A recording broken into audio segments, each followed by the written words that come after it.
The Writer's Dossier Podcast is a proud member of the Authors on the Air Global Radio Network. I'm Henry Wise, and this is my Writer's Dossier. No writers were harmed in the production of this podcast.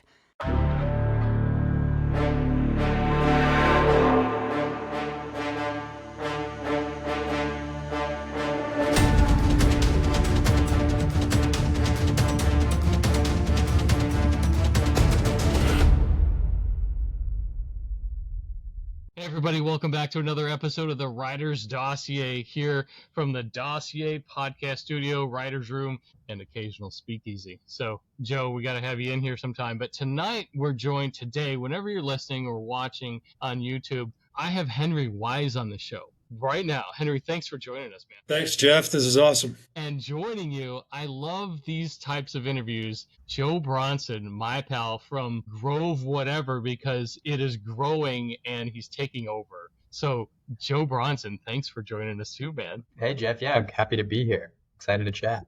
Yeah, I mean, this is a combination of what you've done with Henry and John Talbot, Henry's agent, the wonderful collaboration and coming together of a story that almost wasn't made or sent out there for us all to enjoy, and it rising up to the very top to a black tie affair and winning the Edgar for best first novel.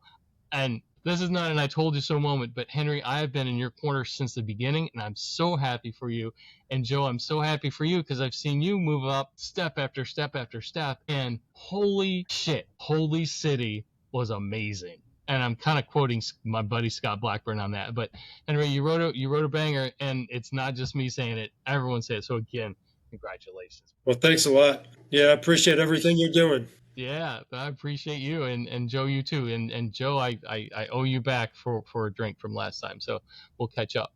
I'll make sure we catch that in, yeah.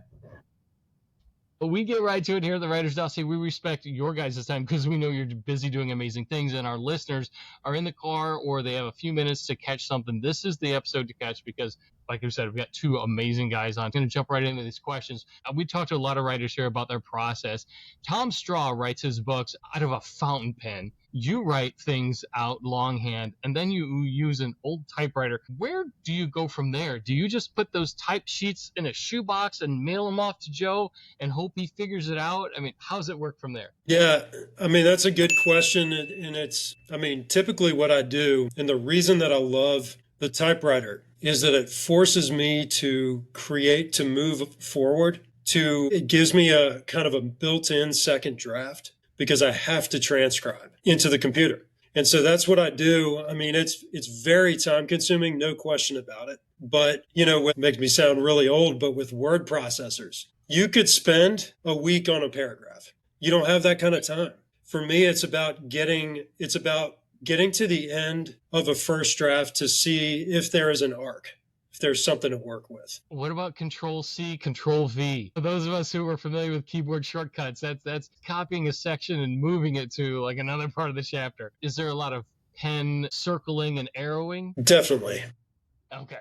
See, I think a lot of people, and I used to think this, a lot of people, I think, feel pressure to write B before you get to C. And I don't necessarily think that always makes sense. So I give myself permission to write a scene if I see it, if I start to feel it, even if I don't know what happens before that or after. So there is a lot of rearrangement. Actually, Joe and I have been talking about my second book just this morning about, you know, rearranging some scenes. So it's definitely a mess, but that's how I work. We're breaking news here. Joe Brosnan, Henry Wise, working on book 2. So we're talking back-to-back Edgars here, and I'm not jinxing anything when I say that. So let me ask you this. When I think of your writing and you're typing, and I picture what's Henry doing in Virginia right now, there's this scene in the movie Love Actually where Jamie, the character played by Colin Firth, is in this idyllic scene where he's typing at the end of a dock overlooking a lake. There's a breeze that sends the sheets flying off into the water. Now, it worked out pretty well for him because the girl he was with ripped off her top, jumped over the water to save the papers. Have you had to change your process at all with the papers, with where you sit and work? Like, has anything like that ever happened? Like papers don't fly in and you lost the order? Luckily, no. I mean, not really, but sometimes you do need to shuffle things up I mean, because sometimes what you think needs to be told doesn't need to be told, or the order needs to be disrupted, you know. So do you worry about chapter length when you're typing out, or do you just go and finish that scene that you just feel compelled to write? I mean, a lot of the time I don't even finish a scene. I mean, you start with a good setup or something, but you don't always know where it's going, and then maybe you have to write 3 more scenes to figure out how that scene is going to end. So yeah, I mean, my process is messy. No question. Has anyone given you advice about outlining and then you just told them, no, forget it, that doesn't work for me? I think people know better than to give me advice. And I mean, I'm not saying that because of Holy City. I'm saying, like, you know, if you're a writer, you sort of figure out what works for you, I think. There you go. And I mean, you know, a typewriter's not going to work for everybody. It's just not. Well, there's some really good advice for everyone out there who's listening, who wants to write or wants to finish their book and get it to Joe someday. Don't worry about it. Do your own thing. So, Joe, I've talked in the past in the dossier of how this book has an unprecedented twist that might shock some people. It went so far that some people said you took a chance on Holy City and Henry as a debut writer. All that paid off with the Edgar win, obviously. So where's your limit, Joe, with taking chances like that? Because a lot of editors passed on this story. Were you scared? No, I wasn't scared. I think there are certain types of things that could scare me. I'm not saying I'm unscarable, but Henry wrote a book that had an authentic voice and a very specific plot and direction. And we talked about a lot of, you know, things on what we were comfortable putting into the book and how far we wanted to take it. And my edit style is to ask a lot of questions. And I edit by hand as well. So Henry and I maybe are kindred spirits there, but I just kept asking him, you sure? Yeah, keep with it. Like, are we doing this? And every time we asked those questions, the answer was emphatically yes. And so I'm going to roll with the writer there. I think it's their story. I'm here to, you know, bring it out, but not change it. And yeah, I mean, I guess it's sad a little bit that like other people don't feel comfortable telling like some fucked up stories. Mm-hmm. But those are the stories that are real and the ones that, you know, evoke emotion. And I loved that about this book from the get-go, and it was what attracted me to it. So yeah, I mean, other people's loss, we're not seeing that, but I'm happy. Other people's loss, absolutely, and a lot of other people's. Henry, how long did you work on finding John Talbot? Well, time-wise, I can't remember. It was a couple years, but he was the 85th agent that I queried. And so one question that I got once that I thought was really good, it was actually my first book event.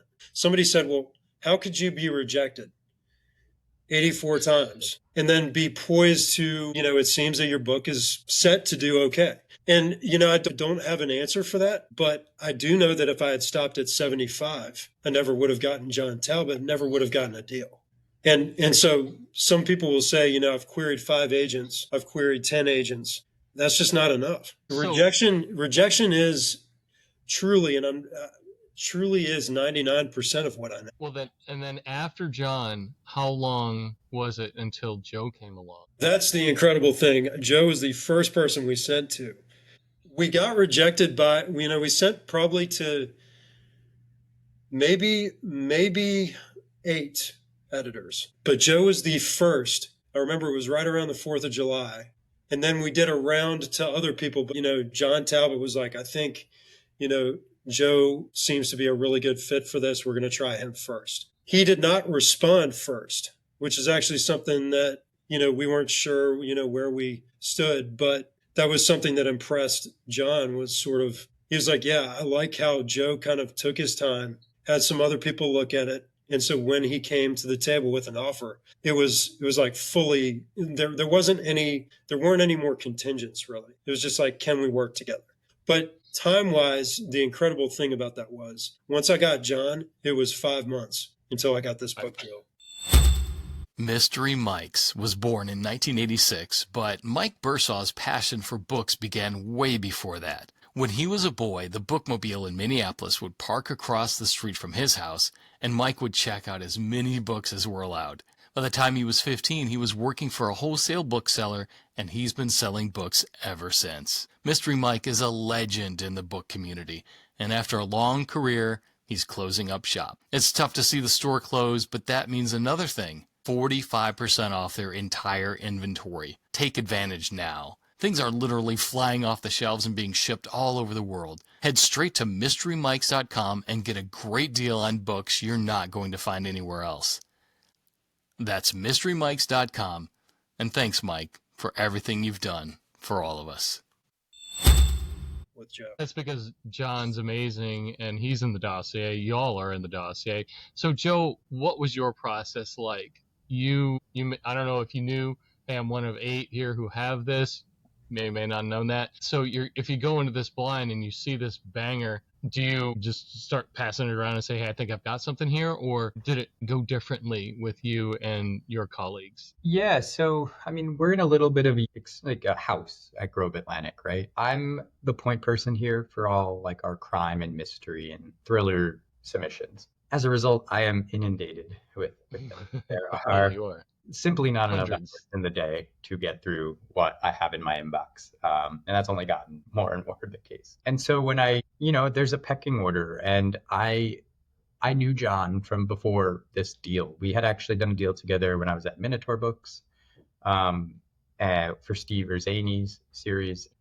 So I knew John, and I had kind of aligned tastes, and I liked the list he builds. I knew when he sent me anything, like, it's going to get read, but it's not going to I still have an order, and I still need to be in the right headspace to read a submission. It's the only fair way to do it. And sometimes you're just not in that, let's read right now and see if I want to buy something, because if I'm not there, then it's a disservice to that submission and that author and that agent. So it took me a little time to come around to Henry. And I mean, you've read it. If you haven't read Henry, Henry's a writer, right? His sentences and his imagery and everything he does, it takes a little bit of let's sit down, buckle in, and really savor and enjoy it. And so when you have something like that, that's a submission process that I'm going to take my time with, right? And we only have a handful of spots, especially for debut authors. So, we have to be really careful and protective of who we give those opportunities to. And so, yeah, my process was to then get some other reads on it from people here who, and Henry does such a good job of kind of going between this crime space and this literary space. And so at Grove, it's kind of a perfect fit because we really do publish a lot of lit fiction. And I got really, enthusiastic reads, and some people being like, holy shit, that book really went there. And that's all good. Yeah, that's just it. That's what people need to hear about this. It's unlike anything else. And so from once I knew I was interested, and I not to sound cocky, I knew I would probably end up getting it with John. I felt like we had that relationship, and Henry and I had a kind of feel each other out call, and that went well. And from there we were rolling, and we moved right into edits pretty quickly. Okay. I love it. Where are we with Atlantic Crime? I know you've gotten 800,000 submissions. Grove Atlantic made a big move with this crime imprint, but writers like Henry lies in your stable. How do you feel about things going forward? We're so excited. We officially announced the imprint in February of this year, of 2025. And starting in September, in the fall this year, our first books will be coming out with the logo on the spine, officially Atlantic Crime Books. And just in time for BoucherCon. Awesome. Yeah, exactly. And so we have a really great inaugural list. I think we have Ken Jaworowski's What About the Bodies? We have Tom Ryan's latest. We had a hunch. We have this British mystery series we just acquired called, the first book is called The Dentist by Tim Sullivan. We bought all 8 books in the series. We'll be pushing them out over the next year. We have a Val McDermott. There's another couple, Mindy Mejia has a new book as well. So we have a chock full of new books, exciting books for the fall. And that's really just going to be what we're going to start the momentum. We've already been advertising and pushing and promoting, and it goes right into the winter where we have a new James Lee Burke, and then some others, and a Mike Lawson, and all these really exciting authors. And then, comes spring, summer, and new ones from Henry and a couple other authors. And it's just can't stop, won't stop, I guess. But so stay busy, because everybody loves what you're doing, and everyone out there, there's a little peek into what's going on in Grove Atlantic and Atlantic Crime. You take a look at this fall. This is going to be a big blast out, and lots of things happening, and I've got to ask about your tech. How many fax machines do you have between the two of you guys? The way we're going back to the 80s and 90s here with our editing and our everything. No, I think it's scanners. Common. I don't know if the typewriter is quite as common, but I think like people like to edit on paper. People like to read out loud. I think there are just certain tactile ways to get off the screen that really help, writers and editors and readers relearn what they're doing and learn why they're doing it. And yeah, I agree with Henry. He's retyping everything up a second time. I go through my edits a second. I write them all by hand.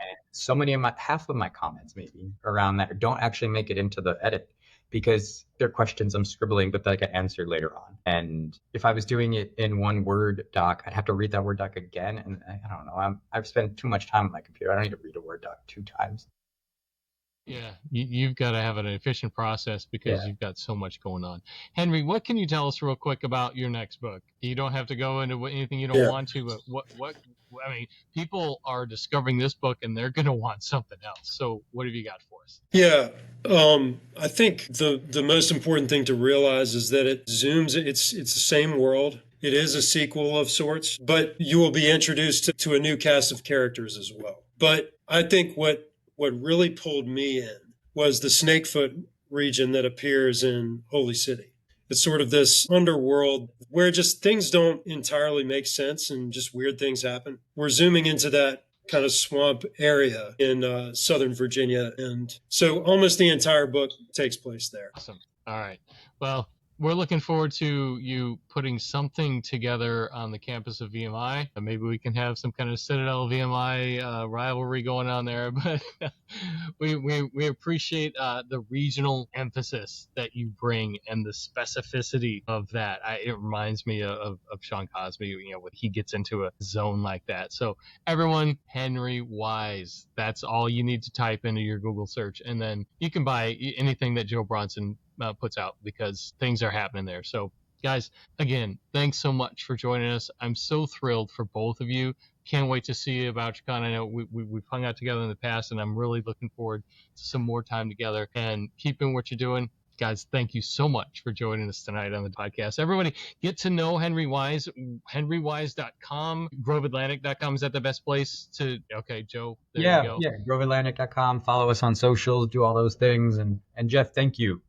You do a lot of work in helping promote books in this space, and it's really appreciated and I think recognized. So I'm really happy we got to join. Thank you. I do this for stuff that I love and stuff I believe in, and I'm really glad to be in your guys' corner. So thanks for letting me hang out with you, and we will see you next time. Thanks a lot for joining us. We'll see you in VoucherCon. Thanks, Jeff. Take care. Bye, everybody. See you guys.